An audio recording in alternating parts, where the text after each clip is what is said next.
What's going on, everybody? You are watching Vikings Now by Chat Sports. My name is Patrick Siepman, and coming up on today's show, I wanted to dive into some of the top storylines around your Minnesota Vikings following day one of NFL free agency. The only move that they made specifically today was signing James Pierre, which I was a fan of this move, and we'll talk about him on the back half of today's show. But let's talk about some of the biggest rumors around our favorite football team. And the number one rumor right now is around Jonathan Greenard. A lot of reports coming out today that the Minnesota Vikings will most likely trade Jonathan Greenard at some point this week. Now, how will the Vikings trade him? Will this just be a straight-up trade for a pick? Apparently, the Vikings' asking price is a day 2 pick plus more. If I'm the Minnesota Vikings, Greenard is a hell of a football player. Now, obviously, he wants a new running back, or a new contract, excuse me. He's making $22 million each of the next 2 seasons, and he's probably seeing some of these other big-time edge rusher contracts get thrown out there throughout NFL free agency, and he's saying, I deserve at least to be making $27, if not $30 million. So he wants a new deal.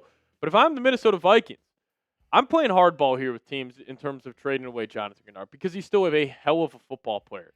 This guy is an every down line edge rusher. He is great on early downs. He's great at setting the edge, great against the run. And when he is healthy, he walks in to 11, 12 sacks every single season. I understand you want Dallas Turner to play. Right? You want him to get more reps and just get a better ROI on your investment of the 17th overall pick. I hear you. But I'm also not in the camp of just trading away good football players. And the Vikings, I think next season, trying to win a lot of football games. We are trying to potentially go to the playoffs, go on a deep playoff run, and the more edge rushers you can have, the more of an ability to get home with 4.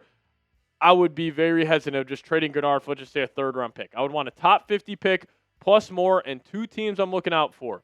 Actually, 3 teams. The Philadelphia Eagles. They lost Jalen Phillips today in free agency. The Dallas Cowboys. I'm going to keep my eyes on them as well. And then also the Seattle Seahawks. If the Seahawks, for example, were to ever offer the Vikings that first-round pick number 32 for Jonathan Greenard, I would 100% consider it. And also, let's just say, Jerry and the Dallas Cowboys pick 20. What if he gets ultra aggressive on the trade market and offers you that pick? I don't think it's completely off the table. Unlikely, but it could happen. I mean, Jerry Jones has gotten very aggressive in the past. And, I think the New York Jets were a previous Greenard trade destination, but they signed a bunch of edge rushers in free agency. Kansas City Chiefs, maybe they could be a team after they paid Kenneth Walker earlier on today. And then also Cincinnati Bengals. They could be another team that could be interested in Greenard. But let's talk about Jeremiyah Love. So, an NFL insider threw out there, let me just double check to make sure I got this correct. It was Daniel Jeremiyah on NFL Network. He floated the idea of the Vikings trading some second or third round picks to move up to number 7 and take the Notre Dame running back Jeremiyah Love.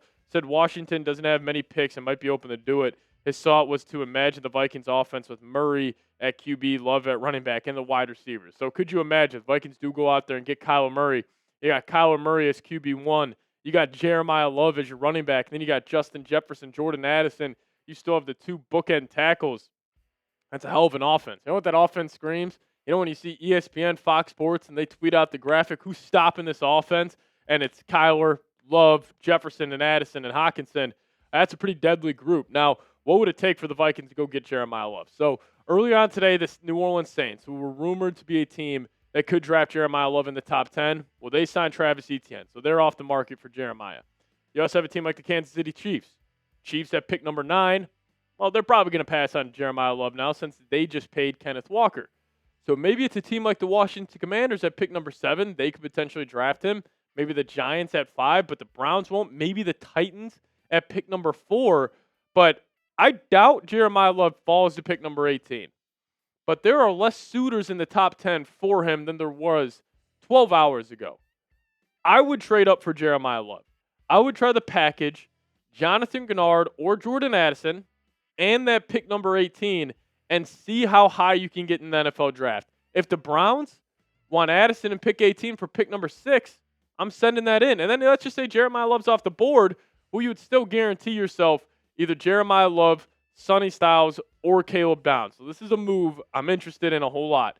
Trading up for Jeremiyah Love. But you guys, let me know your thoughts. Would you trade up for him? Give me a T for trade or a P for pass. But quickly, a word from our sponsor. I want to give a massive shout out to today's presenting sponsor, and that is Factor Meals. And if you guys head to factormeals.com/VikingsChat50 off and plug in promo code VikingsChat50 off, we'll hook you guys up with 50% off and free breakfast for a year. Now, the cold days are here, and if you guys still have some big time goals but no time to cook, well, Factor makes healthy eating easy with fully prepared meals designed by dietitians and crafted by chefs. So eat well without the planning or cooking. Factor has quality, functional ingredients, including lean proteins, colorful veggies, whole food ingredients, and healthy fats. The best part is they have no refined sugars and no artificial sweeteners, and also no refined seed oils as well. So check out their 100 rotating weekly meals to keep things fresh and delicious through winter. Head to factormeals.com/VikingsChat50 off. Plug in promo code VikingsChat50 off. Get hooked up with 50% off and free breakfast for a year. Eat like a pro this month with Factor. New subscribers only. Varies by plan. One free breakfast item per box for 1 year while your subscription is active. Let's shift the conversation to Kyler Murray. So obviously, this is what we're all waiting for. When will Kyler Murray sign with the Minnesota Vikings? So Kyler Murray doesn't officially become a free agent until Wednesday at 3 p.m. Central Time. Now, could we possibly get reports that Kyler Murray, like he intends to sign with the Minnesota Vikings once he becomes a free agent?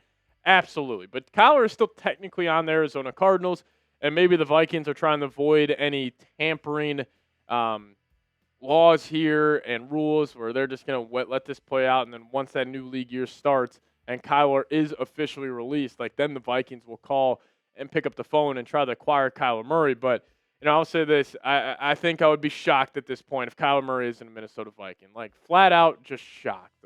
I think it would be organizational malpractice not to sign him at this point. Because, one, where else is Kyler going to go? Are you going to go to the New York Jets?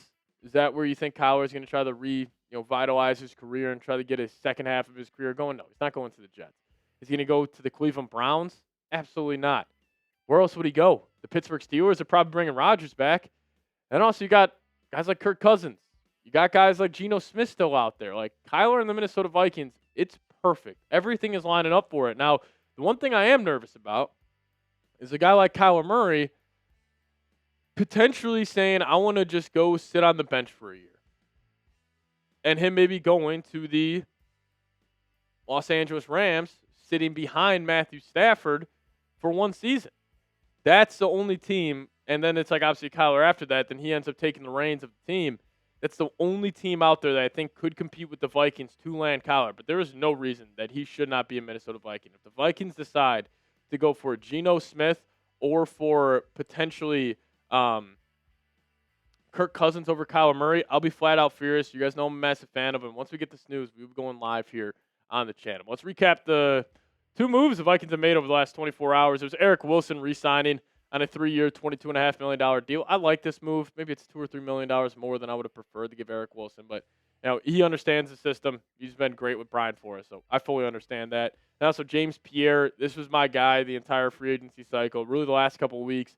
As he started diving into a lot of the CB targets for the Vikings, he became kind of obvious, had a connection with Gerald Alexander, has a connection with Brian Flores, limited snaps this past season, but he played really good. He was actually PFF's number 1 graded coverage corner in all football. He was number 4 overall, which is pretty impressive stuff from a guy who, was just a rotational corner for the Steelers, but he played really, really well. Had 11 PBUs this past season.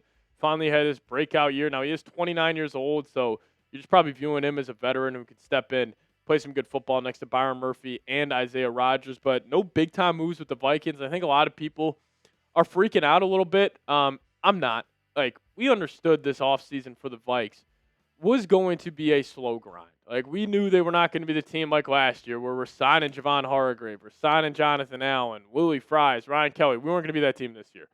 They were just too strapped against the cap, and it makes a lot of sense how they're handling it. Like, all right, we'll bring back an Eric Wilson. They're moving more methodical. We'll go sign a James Pierre for 2 years, $8.5 million. We're going to wait on Kyler Murray, get a great bargain deal on a quarterback, and go win a bunch of football games this upcoming season. So I appreciate all of you guys for tuning in.